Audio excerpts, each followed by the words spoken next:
Boa noite, meus irmãos. É um privilégio, uma satisfação grande poder estar com vocês aqui nessa noite.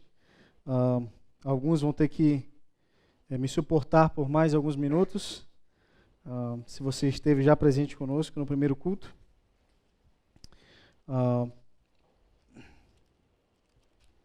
Mas é um prazer estar com você, Marcelo, e sua família, sua igreja, e poder perceber como Deus tem abençoado esta igreja, usado o seu servo para a glória dele. Obrigado, meu irmão.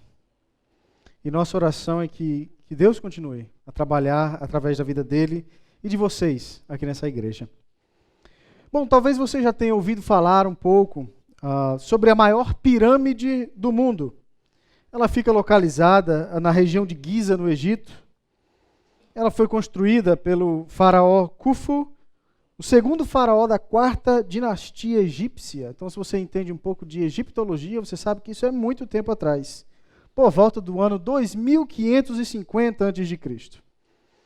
Essa pirâmide possui 147 metros de altura, ou seja, aproximadamente 5 vezes o tamanho do Cristo Redentor. Se você já esteve lá no Cristo Redentor, no Rio de Janeiro, você sabe que o Cristo Redentor tem cerca de 30 metros de altura. Mas, para trazer para a nossa realidade, ela é quase 3 vezes a altura da ponte Newton Navarro no seu ponto mais alto. Então é realmente uma pirâmide muito alta. E arqueólogos até hoje debatem a respeito de como uma estrutura tão grande, tremenda como essa foi construída. Especialmente quando nós levamos em consideração o fato de os egípcios naquela época não terem à disposição a tecnologia que nós temos hoje. A construção dessa pirâmide foi um projeto muito audacioso, de fato. E nós podemos ter um pouquinho de noção da grandeza dessa pirâmide baseado na quantidade de pedras gigantescas que foram necessárias para construí-la.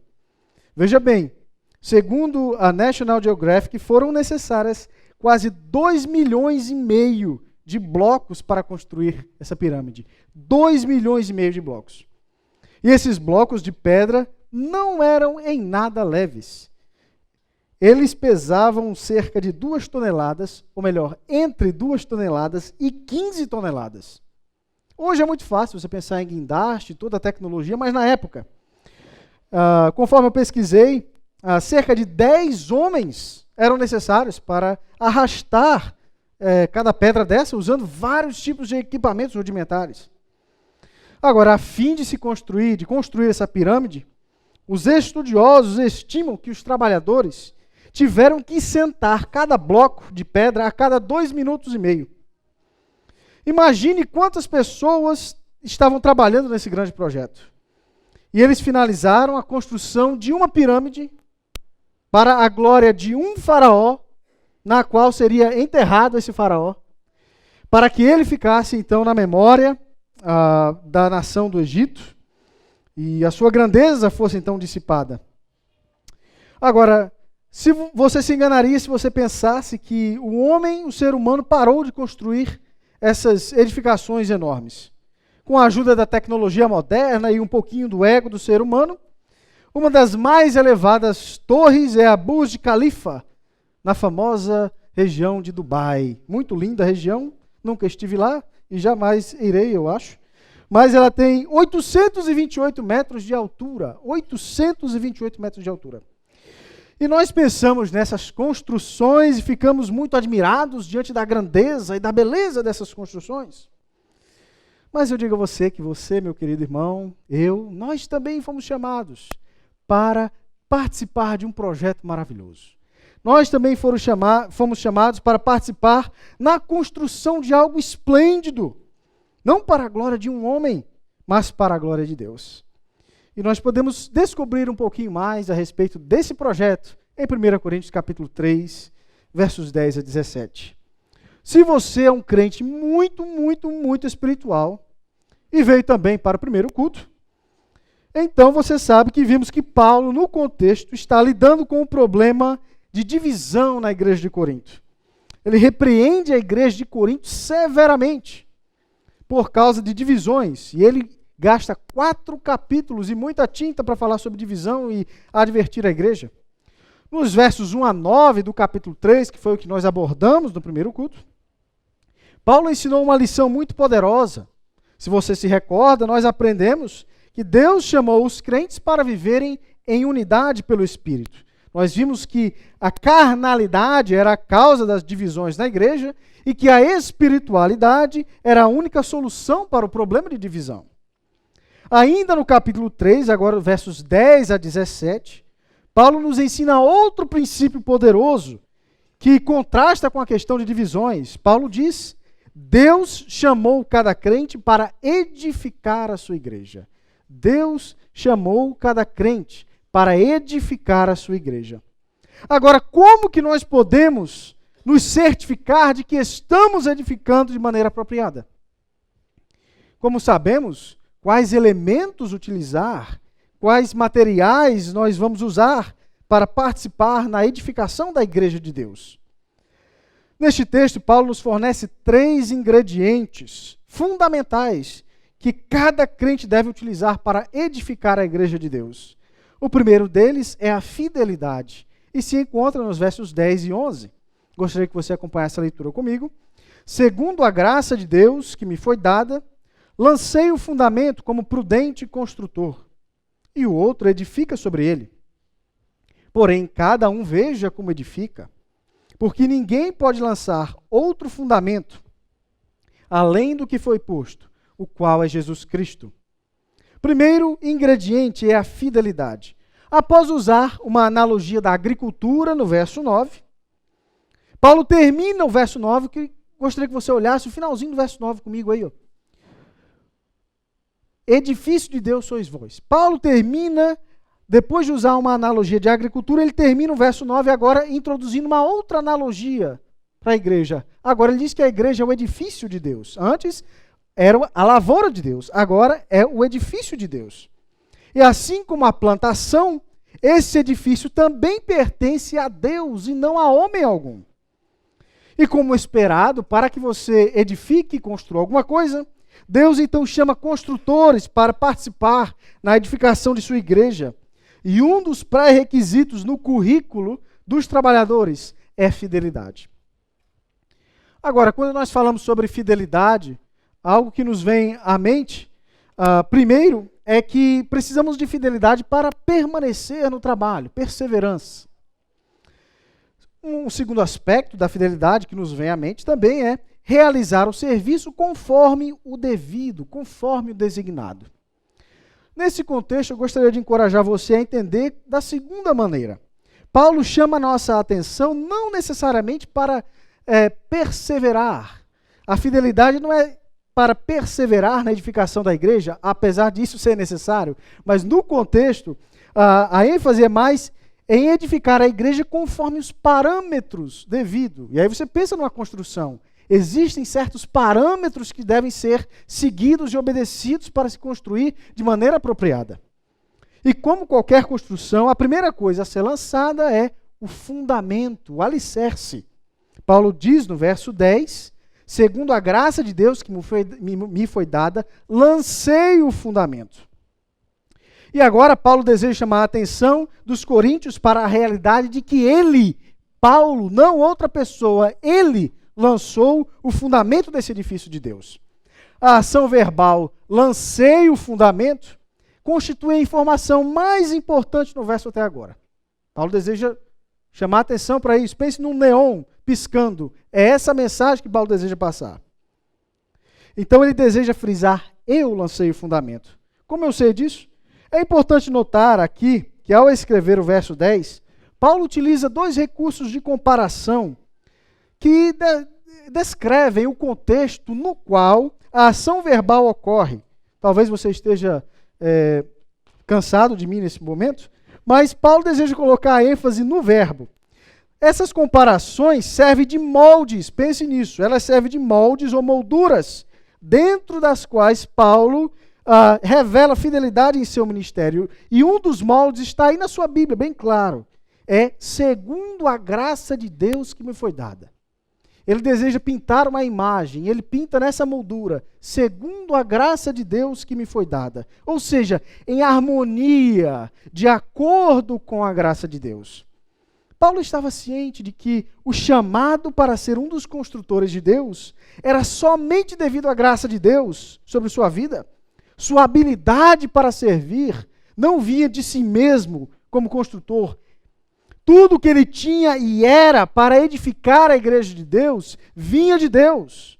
Era pela graça de Deus, não segundo a sua capacidade, não segundo a sua formação, não segundo os seus métodos ou méritos.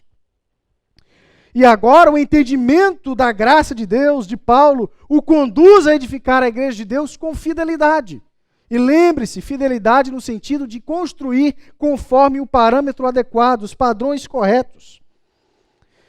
Ele diz: como posso fazer outra coisa além de servir a Deus fielmente como Ele me mandou, segundo a graça, capacitado pela graça? Meu querido, a única forma de você servir fielmente é com a mentalidade de que servir a Deus é privilégio nosso, não somente uma obrigação. É obrigação, mas é também um privilégio, deve ser para você e para mim um privilégio. O outro molde que descreve o contexto no qual a ação verbal ocorre é um molde que eu e você, leitores de português, perdemos. Ele é o seguinte: como prudente construtor, veja aí no verso 10, segundo a graça de Deus que me foi dada, lancei o fundamento como prudente construtor. Essa comparação no Novo Testamento grego vem antes do verbo, ou seja, poderíamos traduzir, segundo a graça de Deus que me foi dada, como prudente construtor, lancei o fundamento. Então você percebe que ele realmente forma uma moldura e depois coloca a imagem ali. E nessa comparação, Paulo diz que ele atua como o mestre de obras. Talvez você já tenha trabalhado debaixo de um mestre de obras, ou você foi o mestre de obras em alguma construção. E o adjetivo grego que Paulo utiliza aqui para prudente, sóphos, descreve aqui alguém maduro, uma pessoa experimentada e, principalmente, alguém que constrói conforme o designado, conforme lhe foi mandado. E Paulo lança o fundamento pela graça e com sabedoria. São os dois moldes. O crente só serve a Deus com fidelidade dentro desses dois moldes, ciente de que servir a Deus é um presente para nós. E que o serviço deve ser feito com sabedoria. Paulo descreve sua responsabilidade, como já mencionei, de lançar o fundamento. Não foi ele quem projetou o fundamento. Você talvez vai ouvir dizer muitos: Paulo utiliza a palavra aqui arquiteto. Realmente, é a palavra arquitecton do grego, da qual derivamos arquiteto. Então, Paulo era o arquiteto do projeto. Não. Paulo era apenas o mestre de obras, aquele que estava lançando o fundamento conforme ele recebeu. A receita veio de Deus, a receita veio de Jesus Cristo. E o alicerce é um dos componentes principais em uma construção. Sem um fundamento, a edificação irá cair.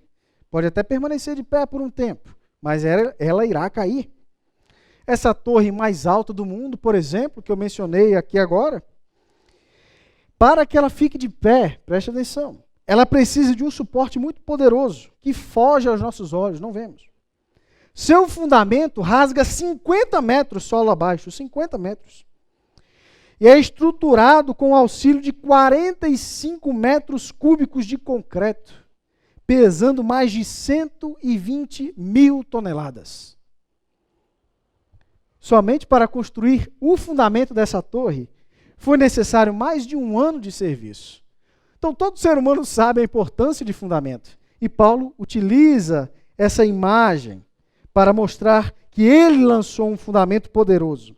Então, apesar de não podermos enxergar, o fundamento é o que mantém o prédio em pé. Como eu li, a estabilidade de uma estrutura está diretamente relacionada à firmeza do seu fundamento. E em Mateus 7, uma passagem bastante conhecida, Jesus fala: aquele que ouve as minhas palavras e não as obedece, é comparado a um homem tolo, que construiu sua casa sobre a areia, sem fundamento. Primeira tempestade que veio arrastou aquela casa. Já o homem sábio, prudente, é aquele que constrói a sua casa sobre o fundamento Jesus Cristo, obedecendo suas palavras. E aí ele poderá resistir às tempestades da vida. E Paulo foi um construtor fiel ao lançar o fundamento que ele recebeu de Jesus Cristo. No caso da igreja, o fundamento é o evangelho, as doutrinas de Jesus Cristo. Paulo diz lá em Efésios capítulo 2, versos 19 e 20, algo bastante importante relacionado ao fundamento. Assim, já não sois estrangeiros e peregrinos, mas concidadãos dos santos, e sois da família de Deus, edificados sobre o fundamento dos apóstolos e profetas, sendo ele mesmo, Jesus Cristo, a pedra angular, sobre a qual, ou na qual, todo edifício bem ajustado cresce para santuário dedicado ao Senhor. A igreja possui um sólido fundamento edificado com fidelidade. Os ensinos dos apóstolos que viveram, andaram e aprenderam pessoalmente com Jesus Cristo. E como apóstolo, o dever e privilégio de Paulo foi o de lançar um fundamento sobre o qual nós estamos hoje edificados. Veja o final do verso 10, por favor. Paulo diz, porém, e outro edifica sobre ele, aí no meio do verso 10, outro edifica sobre o fundamento. Paulo diz, a minha função é somente lançar o fundamento. Depois, edificar a igreja é função de cada membro em particular. A função de Paulo já foi feita. Ele já lançou o fundamento junto com os demais apóstolos. Agora, minha responsabilidade, a sua responsabilidade é edificar sobre esse fundamento. A preocupação, contudo, é como cada um de nós constrói o fundamento, sobre o fundamento que os apóstolos lançaram. Paulo diz no final do verso 10, veja como cada um edifica. Esse verso é um imperativo, o nordestino diria, cada um cuide de como edifica. E como qualquer outro edifício, o fundamento da igreja foi lançado apenas uma vez. Por isso Paulo diz no verso 11, porque ninguém pode lançar outro fundamento, além do que foi posto, o qual é Jesus Cristo. Paulo não está dizendo, ninguém está autorizado a lançar outro fundamento, não. Paulo está dizendo, é impossível que se lance outro fundamento. Ele já foi lançado. O fundamento é lançado apenas uma vez, e eu já o lancei. O que vocês estão fazendo agora é construindo sobre esse fundamento. E apesar de nós não podermos enxergar hoje o fundamento da igreja, um dia eu e você o veremos. Ele não é uma coisa. Esse fundamento não é feito de concreto, de ferro e de pedras. O fundamento desta igreja é Jesus Cristo, o próprio Deus, homem. E a fidelidade do crente ao edificar a igreja se encontra no fato de ele edificar em consonância com esse fundamento, Jesus Cristo. Portanto, seu serviço na igreja e para a igreja de Deus é medido segundo o padrão do fundamento, o próprio Jesus Cristo. Ou seja, a minha obra hoje, o meu serviço para Deus hoje, ele é comparado, deve estar em harmonia com a qualidade do fundamento que é Jesus Cristo. E isso exige muito de nós. Nós não podemos realizar com as nossas forças, apenas pelo poder do Espírito Santo. E Paulo usou o seu exemplo de um construtor fiel. Agora ele diz, edifiquem vocês com fidelidade. Como aplicação, eu gostaria de fazer duas perguntas. Primeiro, você serve a Deus? Se não, você está em desobediência a Cristo. É muito simples. A Bíblia convoca cada crente para servir a Deus em alguma área. Cada crente recebeu dons de Deus. E eu e você precisamos colocar em prática esses dons exatamente para edificar a igreja. Segundo, você não somente está em desobediência a Cristo, se você não serve, mas você também não tem contribuído em nada para a eternidade. Mas é inativo, infrutuoso em sua salvação, conforme Pedro nos adverte que não sejamos. Então, se eu não sirvo na igreja, primeiro, eu estou em desobediência a Cristo. Segundo, eu sou inativo, eu sou infrutuoso. Eu não estou adicionando em nada para a eternidade. É essa a sua situação?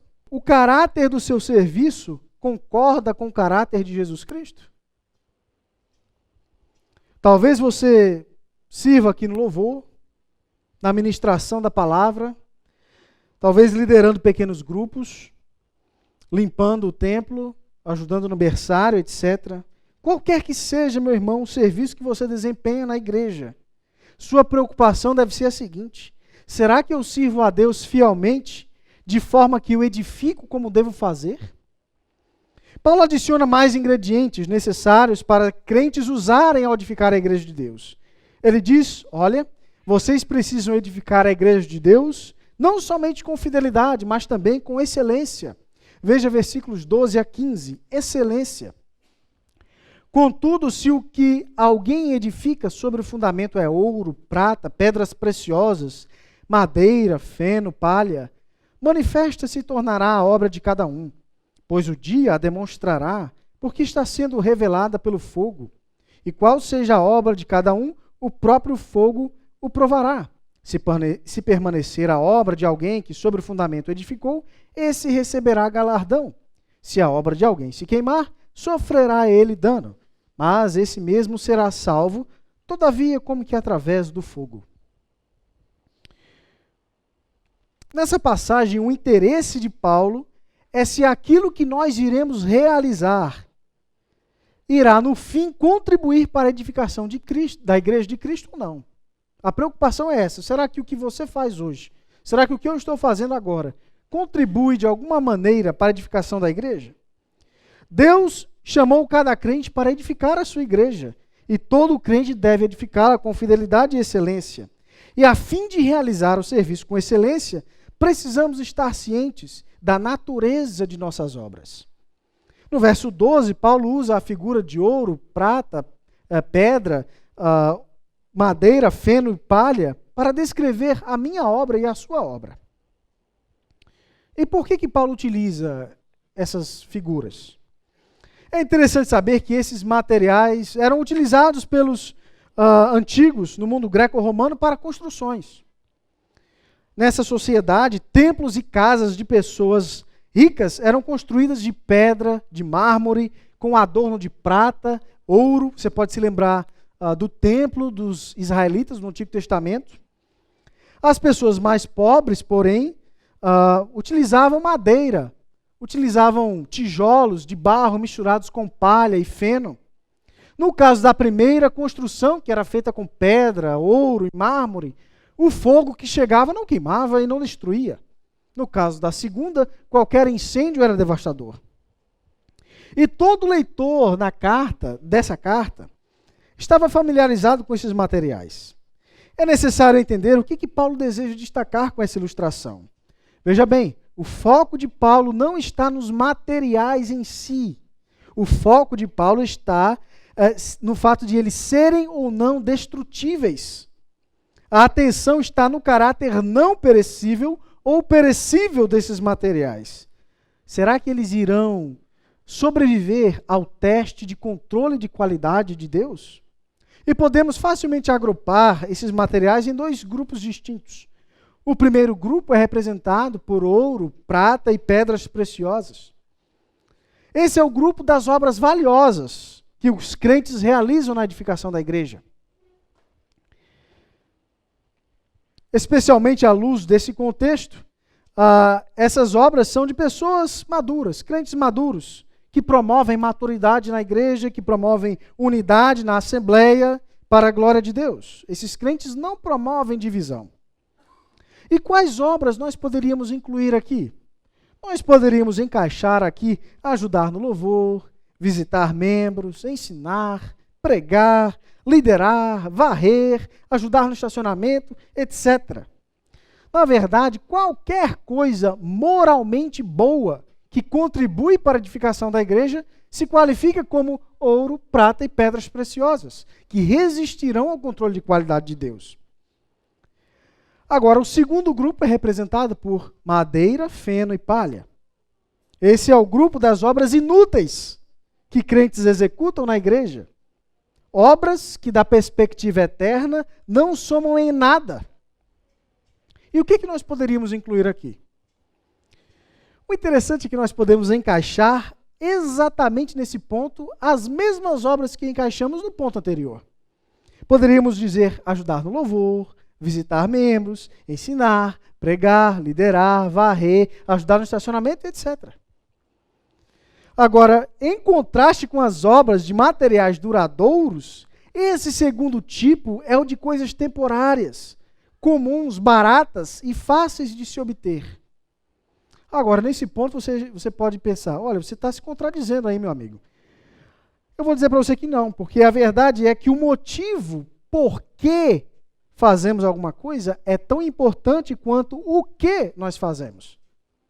Então, eu posso pregar e você pode pregar. E eu posso ser reprovado diante de Deus e minha obra ser queimada e a sua ser aprovada. E nós realizamos a mesma coisa. A questão está no porquê nós fazemos. Conforme John MacArthur disse, nós edificamos com nossos motivos e com nossa conduta.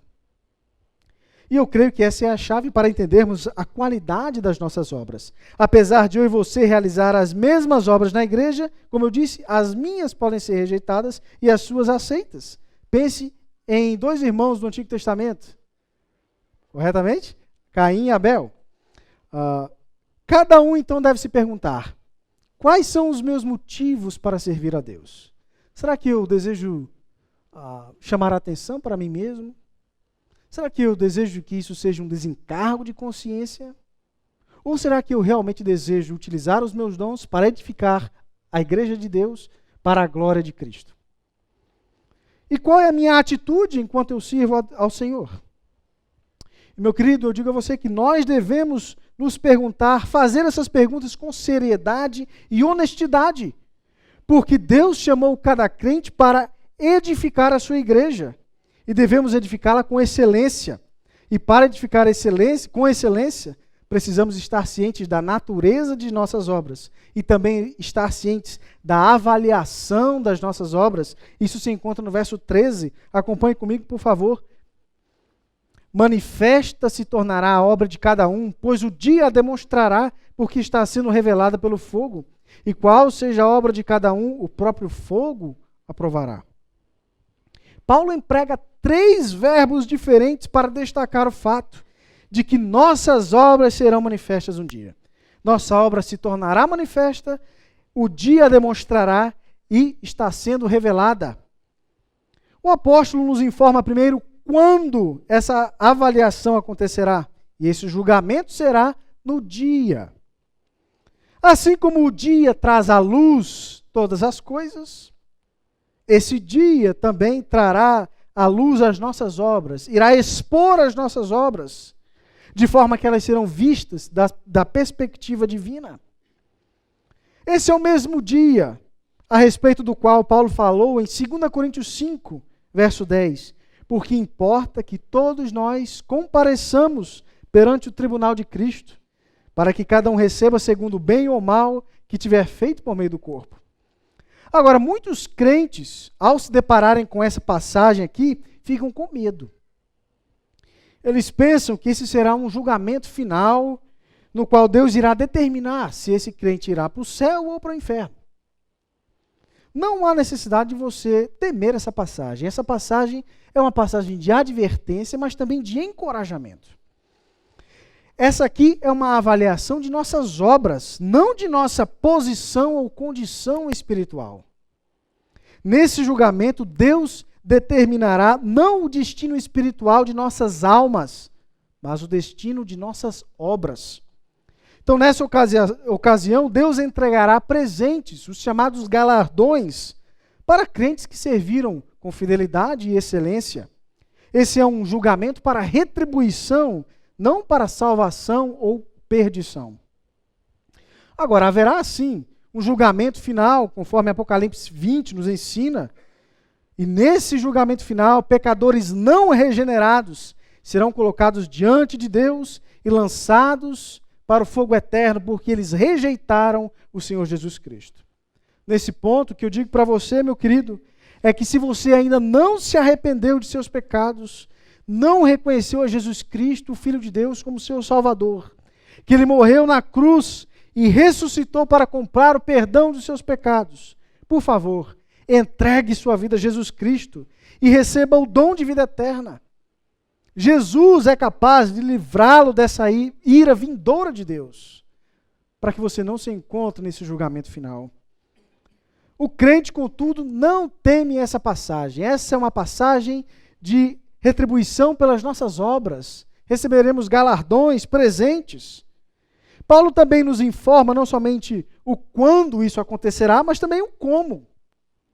Ele diz no final do verso 13, porque está sendo revelada pelo fogo. E qual seja a obra de cada um, o próprio fogo o provará. Ele usa fogo duas vezes, uma questão de ênfase, o fogo, o fogo. Fogo revela a impureza. Poderíamos passar bastante tempo falando sobre o fogo, como o fogo atua. Não é necessário. O fogo é um símbolo de teste. Por exemplo, no mundo grego, da época de Paulo, o fogo era o teste final para cidades que eram construídas e a qualidade das edificações, dos muros, dos portões, era determinada pelo fogo. Então Cristo, na sua infinita sabedoria e soberania, revelará e testará as nossas obras com fogo. Nós podemos com toda a habilidade agora esconder, disfarçar as nossas obras no presente. Mas um dia, meu querido, suas obras, minhas obras, serão manifestas por Jesus Cristo, diante do qual compareceremos para prestar contas. E agora a pergunta que você deve se fazer é, será que as minhas obras passarão no futuro teste de Deus? Será que as suas obras, o que você faz aqui, passará no teste de Deus? Talvez você serve ao Senhor diligentemente agora, mas sem pensar na natureza de suas obras, sem pensar na futura avaliação das suas obras. Mas saiba que você precisa servir a Deus com essas verdades em mente para servi-lo com excelência. E a fim de construir e edificar com excelência, precisamos estar cientes não somente da natureza e da futura avaliação de nossas obras, mas por fim precisamos estar cientes da recompensa por nossas obras. Versos 14 e 15. Após nossas obras terem sido reveladas, manifestadas, provadas pelo fogo, Paulo declara o resultado disso. E ele insere duas orações condicionais nos versos 14 e 15. No verso 14, se permanecer a obra de alguém que sobre o fundamento edificou, esse alguém receberá galardão. Dependendo de sua qualidade, nossas obras irão ou sobreviver ao teste do fogo, ou serão destruídas pelo fogo.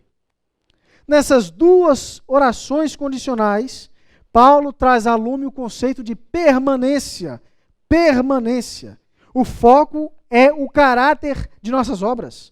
Elas precisam, mais uma vez, corresponder ao caráter eterno do fundamento sobre o qual foram construídas. Paulo deseja que nós trabalhemos com uma perspectiva eterna, não com uma perspectiva terrena. Como diz alguém, 3 homens estavam sentando tijolos quando foram aproximados por alguém na calçada. E esse andarilho perguntou ao primeiro, ei, o que vocês estão fazendo? O primeiro pedreiro respondeu, eu estou sentando alguns tijolos aqui. E aí ele se dirigiu ao segundo, porque não estava satisfeito com aquela resposta. Ei, o que vocês estão fazendo aí? Eu estou aqui ganhando meu pão com esse serviço de pedreiro. Ainda insatisfeito com as duas respostas, esse andarilho viu um terceiro pedreiro trabalhando nos fundos, cantando, feliz com o seu trabalho. E aí ele perguntou, ei, você, o que vocês estão construindo aqui? O que vocês estão fazendo? Nós estamos construindo uma catedral. E a perspectiva daquele homem transformou a sua atitude no decorrer de seu serviço. Paulo deseja que nós trabalhemos como esse terceiro pedreiro, sabendo do fruto final de nossas obras no momento, o que transformará o nosso trabalho agora. Paulo deseja que trabalhemos com os olhos fixos não no presente, mas no resultado final. Os que possuem essa perspectiva eterna e constroem apropriadamente receberão uma recompensa, meu irmão. Veja o verso 14. Se permanecer a obra de alguém que sobre o fundamento edificou, esse receberá galardão. Esse é um grande encorajamento para você que serve a Cristo aqui na igreja. Mas agora precisamos adicionar rapidamente um segundo esclarecimento aqui. Não somente o chamado nosso e a capacidade para realizar boas obras vem da graça de Deus somente, conforme Paulo reconhece, mas também a recompensa pelas nossas obras é pela graça de Deus. Deus não nos deve nada. A recompensa por uma vida de santificação é parte do presente da justificação. O teólogo Cornelis Venema disse: Deus aceita todas as boas obras e nos recompensa por elas, não baseado em mérito, mas em graça. Não importa quão genuínas e louváveis sejam as obras que os crentes realizam, a aceitação e a recompensa que vem da parte de Deus dependem unicamente da aceitação anterior desses pecadores por causa da justiça de Cristo. Deixa eu simplificar. Deus aceita as obras daqueles que Ele já aceitou em Cristo. A justificação do crente se estende às suas obras. Isso é o que os reformadores chamam de a justificação de nossas obras também. Não somente a justificação do pecador, mas a justificação das obras que ele produz. No fim, mesmo que eu e você tenhamos realizado boas obras, Deus não nos deverá absolutamente nada. Tudo é pura graça. Por outro lado, aqueles que servem com motivações, com intenções, com perspectivas egoístas e terrenas, por motivos interesseiros, com atitudes inadequadas, essas pessoas verão suas obras virando cinzas. O verso 15 diz: se a obra de alguém se queimar, sofrerá ele dano, mas esse mesmo será salvo, todavia como que através do fogo. Nesse cenário aqui, a perda de posse é evidente, não a perda de alma, é perda de posse, perda de obras. O crente sofrerá dano, ou seja, a merecida perda de suas obras inúteis. Isso irá acontecer. Nesse momento será manifestado, demonstrado, revelado a esse crente que suas obras foram em vão, algumas delas, pelo menos. O verso claramente, contudo, diz que esse crente será salvo ainda. Perda de recompensa não resulta em perda de salvação. Salvação genuína jamais pode ser perdida. A Bíblia é clara nesse aspecto. Mas esse crente será salvo como que através do fogo. Veja, isso é uma comparação. Paulo não está dizendo que o crente vai ser pego, passado pelo fogo e salvo. Não. Isso é uma comparação. Ele escapa como Ló escapou de Sodoma. Um comentarista comparou esse crente salvo como que através do fogo a um comerciante que passa por um naufrágio e que diante da perda de seus bens e lucro ainda é salvo através das ondas. Ele é salvo, mas ele perde suas obras, suas coisas. Deus chamou cada crente para edificar a igreja. E como crentes salvos pela graça de Deus, devemos construir com fidelidade e excelência. Mas Paulo adiciona um último ingrediente necessário que você deve utilizar enquanto edifica a igreja. Devemos construir com fidelidade, devemos construir com excelência e, por fim, construir com reverência. Versos 16 e 17. Paulo escreve: não sabeis que sois santuário de Deus e que o Espírito de Deus habita em vós? Se alguém destruir o santuário de Deus, Deus o destruirá. Porque o santuário de Deus, que sois vós, é sagrado. Nesses dois versos, Paulo usa uma expressão 3 vezes. A expressão santuário de Deus. Leia comigo novamente aí, versos 16 e 17. Não sabeis que sois santuário de Deus e que o Espírito de Deus habita em vós? Verso 17. Se alguém destruir o santuário de Deus, Deus o destruirá. Porque o santuário de Deus, que sois vós, é sagrado. Santuário de Deus, nessa passagem, se refere à igreja local de Jesus Cristo, a vocês aqui nessa igreja, IBZS. Nessa passagem, a igreja local é vista como santuário de Deus.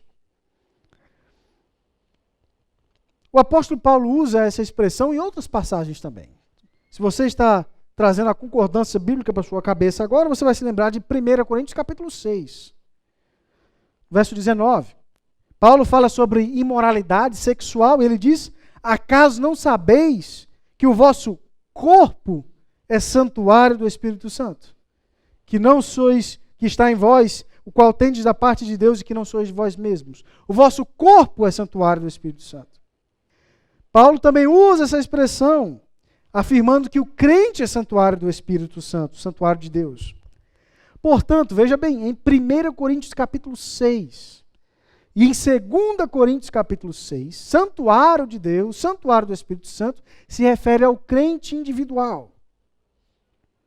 No contexto de 1 Coríntios capítulo 3, santuário de Deus se refere à igreja local como um todo, não ao crente individual. O conceito de santuário de Deus, obviamente, vem do Antigo Testamento. Você se lembra do tabernáculo depois dos templos que foram construídos. O único templo em Jerusalém era símbolo da presença de Deus com o seu povo de Israel. No Novo Testamento, cada igreja local construída sobre o fundamento de Jesus Cristo é, de alguma forma misteriosa, que nós não entendemos, um santuário de Deus. E ainda mais do que isso, cada crente individual, regenerado em particular, se torna um santuário, um templo do Espírito Santo.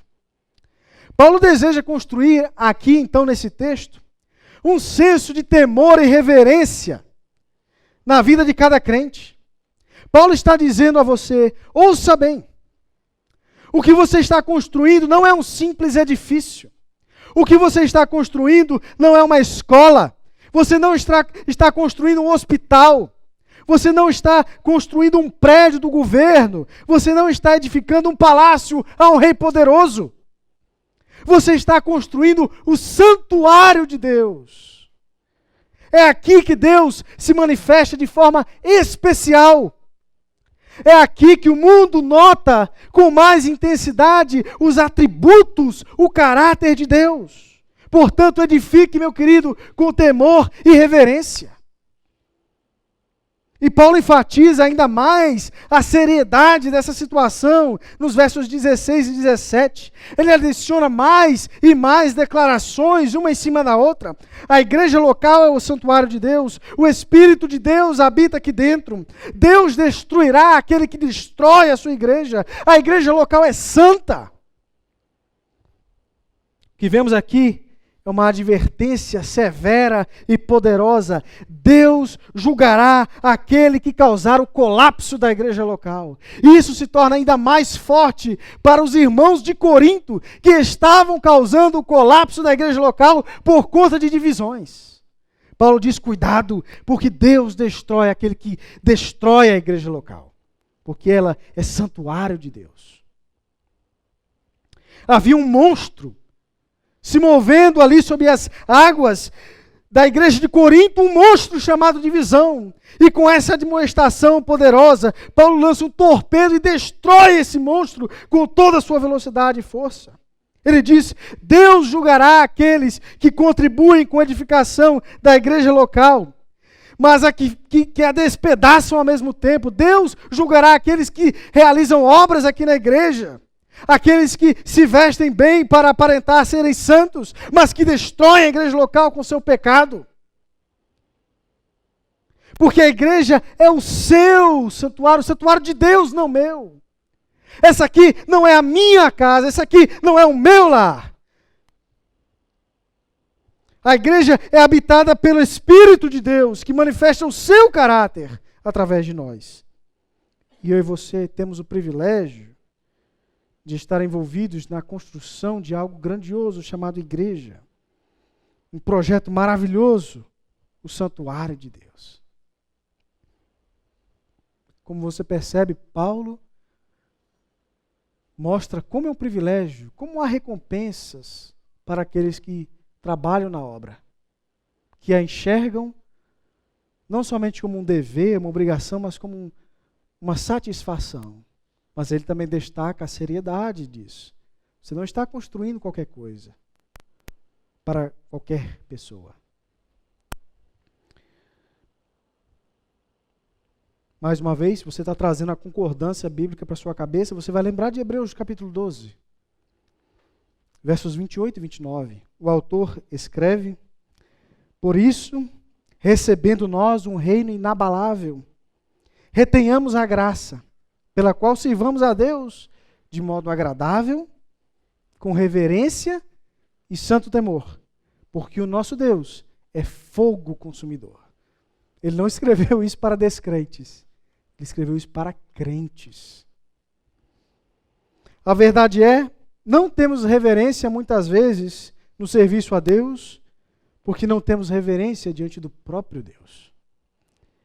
Quanto mais conhecemos a Deus e seu santo caráter, mais reverentes seremos no nosso caminhar diante dele. Seremos mais ousados em sua graça, em sua misericórdia. Por volta das 9 horas da noite, no dia 8 de outubro de 1871, começou um fogo em um celeiro na grande cidade de Chicago, nos Estados Unidos. Esse fogo ficou posteriormente conhecido como o Grande Incêndio de Chicago. Esse fogo se alastrou rapidamente, em grande parte devido a um fenômeno chamado redemoinho de fogo. Os bombeiros tentaram apagar esse fogo, mas testemunhas disseram que podiam ouvi-lo a 1,5 km de distância. O fogo queimou casa após casa, quarteirão após quarteirão, até que começou a morrer 24 horas depois. O prejuízo, como você pode imaginar, na época, foi enorme. Nessa tragédia, somente 6 construções permaneceram firmes de pé em meio a esse incêndio devastador. Dentre os edifícios sobreviventes estava a Capela de São Miguel. Enquanto a maioria das construções na cidade eram feitas de madeira, a Capela de São Miguel foi construída de pedras e tijolos. As paredes de pedra maciça dessa capela foram as únicas estruturas de pé no bairro da cidade antiga. E a igreja foi rapidamente e facilmente reconstruída, mantendo essas mesmas pedras originais. Suas pedras resistiram ao fogo. Elas, de fato, haviam contribuído para a estrutura da Capela de São Miguel. Ao finalizarmos o nosso estudo, eu gostaria de lembrá-lo que Deus chamou cada crente para edificar a sua igreja. Paulo veio em Corinto, deu sua contribuição ao lançar o fundamento, com fidelidade e excelência. Esta igreja possui como fundamento o Evangelho de Jesus Cristo, ensinado pelos apóstolos e profetas, o Evangelho que chegou até o nosso século 21. Agora, meu querido, a sua responsabilidade é construir a igreja sobre esse fundamento com fidelidade, com excelência e com reverência. Minha oração é para que a sua contribuição para essa igreja seja assim como a Capela de São Miguel, com pedras resistentes aos mais intensos incêndios e fogos. O que você tem realizado para edificar o santuário de Deus, chamado IBZS? Ao trabalharmos com fidelidade, excelência e reverência, edificaremos muito mais do que uma pirâmide, algo que durará muito mais do que 5.000 anos, algo não feito para homens mortais. Jesus Cristo mesmo disse: edificarei a minha igreja, e as portas do inferno não prevalecerão contra ela. Você está pronto a se juntar ao Senhor Jesus Cristo nesse projeto? Que Deus o abençoe.